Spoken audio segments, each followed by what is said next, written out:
Imom Termiziy rivoyati bilan payg'ambarimiz alayhissalom aytadilar: albatta Alloh pok, poklikni suyadi. Ozodadir, ozodalikni suyadi. Karamlidir, karamni suyadi. Saxiydir, saxiylikni suyadi.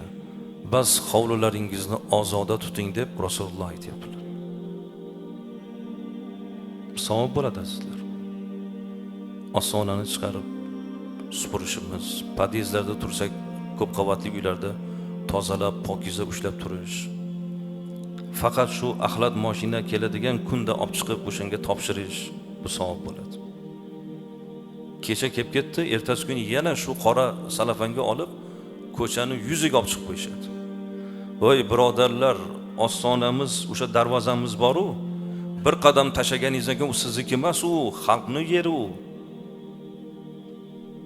Qanday qilib bu axlatimizni ko'chaga sasitib olib chiqib qo'yamiz?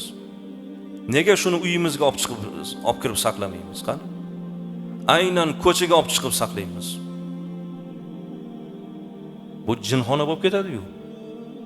Nopok bor joydan baraka ketadi-ku. Yomon hid bor joydan farishta ketadi-ku. Farishta ketgan joyga nima keladi? Kofir jinlar keladi. Butun ko'cha jinxonaga aylanib ketadi. Mo'min odamga, musulmon odamga yarashadi axir.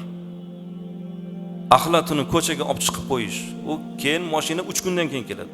3 kun o'sha ko'chada turish kerakmi?